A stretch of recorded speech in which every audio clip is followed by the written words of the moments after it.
Fast 3 Jahre hat es gedauert, meine MZ-ES 250-2 zusammenzubauen und fahrfertig zu machen. Höchste Zeit für die erste große Tour. Es sollte in die österreichischen Alpen gehen. Und wie ihr sehen könnt, reist eine MZ nicht gerne alleine. An dieser Stelle meine besten Grüße an Thomas mit seiner gelben TS und an Martin mit seiner blauen ETZ 250. Es wurde eine Tagestour mit ca. 350 Kilometern, die uns über verschiedene Pässe der Alpen führte. Die Tour war ein voller Erfolg. Alle 3 MZ-Motorräder hielten den ganzen Tag durch und wir hatten keine Panne. Im Folgenden seht ihr eine Zusammenfassung und die Highlights von dieser Tour. Ich werde dabei nicht die ganze Zeit etwas erzählen, sondern nur an einigen Stellen meine Kommentare machen. Stattdessen sollt ihr einfach die Bilder genießen. In der Mitte des Videos gibt es eine schöne kurvige Strecke und eine tierische Überraschung.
Okay, die Hupe ist vielleicht etwas überdimensioniert.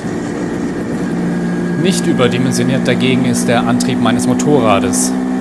Trotzdem seht ihr und hört ihr, dass der Motor in dieser Höhe ganz ordentlich läuft. Und das ist auch ganz bemerkenswert bei 250 Kubikzentimetern, ca. 17 PS und nur 4 Gängen. 17 PS hat das Motorrad, weil ich einen alten Zylinder drauf habe. Die späteren Modelle hatten 19 PS. Einen solchen Zylinder werde ich auch demnächst montieren. Aber bei dieser Fahrt habe ich noch den alten gefahren.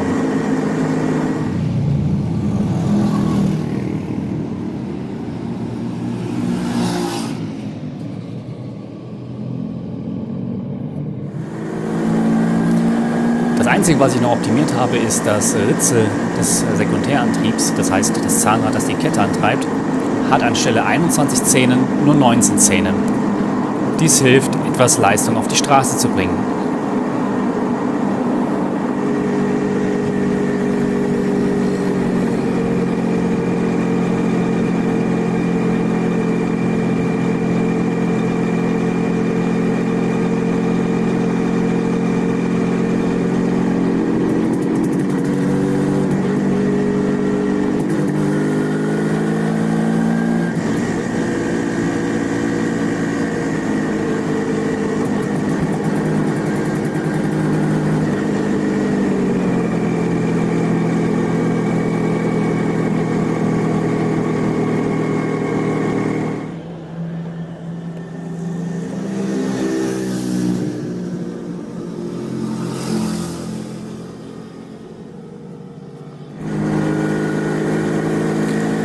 Jetzt kommt das schöne, kurvige Stück, was ich vorher schon angekündigt habe. Davor möchte ich kurz noch etwas über das Getriebe sagen. Ihr wisst, dass die MZ-ES 250-2 4 Gänge hat. Und das ist natürlich für Bergfahrten nicht so richtig gut. Aber es funktioniert. Wir sehen hier eine moderate Steigung, die ich so im 3. Gang gut fahren kann. Bei richtigen Serpentinen und Steigungen musste ich dann tatsächlich im 2. Gang bleiben. Da die MZ aber im 2. Gang gute 50 km/h macht, war das vollkommen in Ordnung.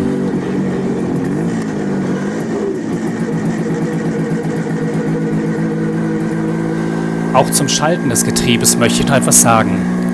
Der Schaltmechanismus der MZ-ES 250 ist wirklich etwas grob geraten.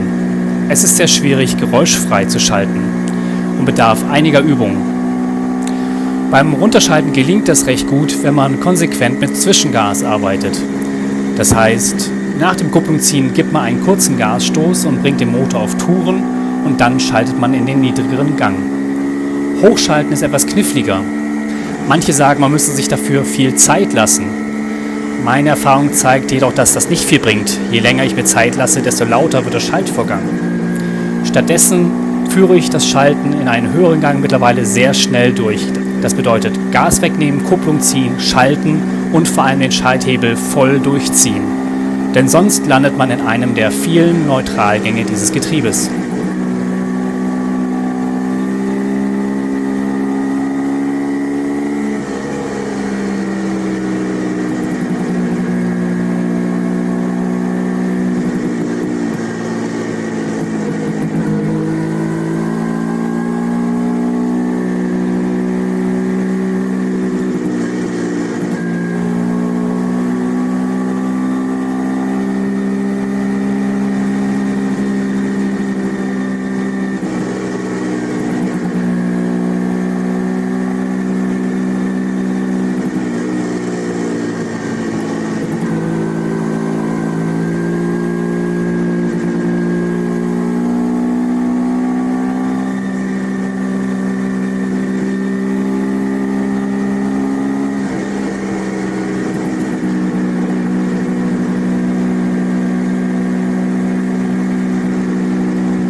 Ich hoffe, die Milch am nächsten Morgen hat nicht allzu sehr nach Zweitakter geschmeckt.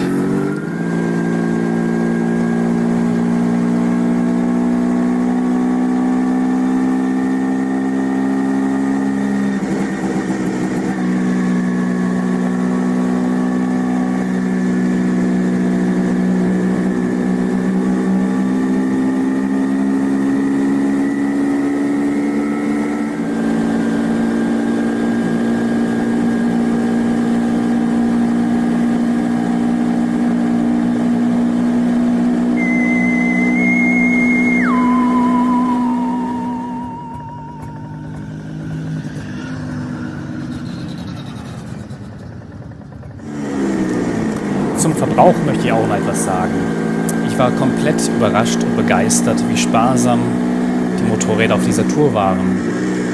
Als wir nach über 200 Kilometern vorsorglich tanken gingen, errechneten wir einen Verbrauch, der bei keinem Motorrad über 5,5 Litern lag. Und das finde ich vollkommen in Ordnung. Natürlich bringen moderne Motorräder bei diesem Verbrauch mehr Leistung. Aber ich glaube nicht, dass sie unbedingt mehr Spaß bringen.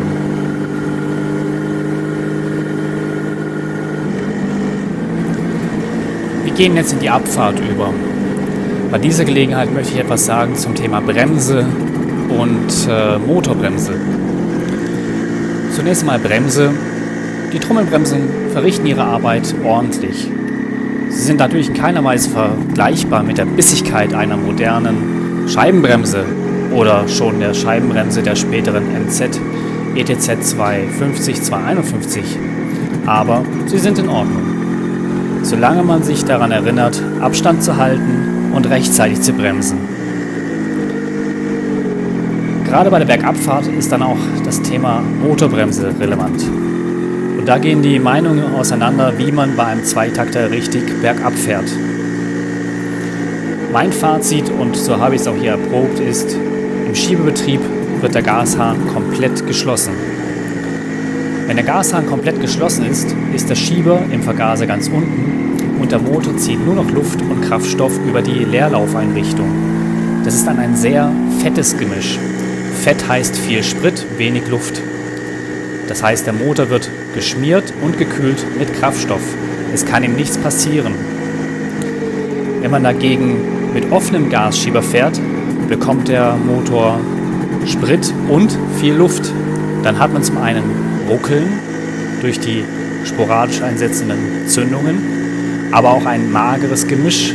Der Motor kann überhitzen und es kommt möglicherweise zum Kolbenklemmer.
Die Tour war an dieser Stelle noch nicht vorbei, allerdings neigt sich nun das Video dem Ende zu. Ich hoffe, es hat euch gut gefallen und hat euch entweder Lust gemacht, auch auf eure MZ zu steigen oder überhaupt sich einer MZ zuzuwenden. Wenn es euch also gefallen hat, gebt mir gerne einen Daumen nach oben oder schreibt mir einen netten Kommentar, was ihr über dieses Video und über MZ so denkt. Vielen Dank fürs Zuschauen und habt eine gute Zeit.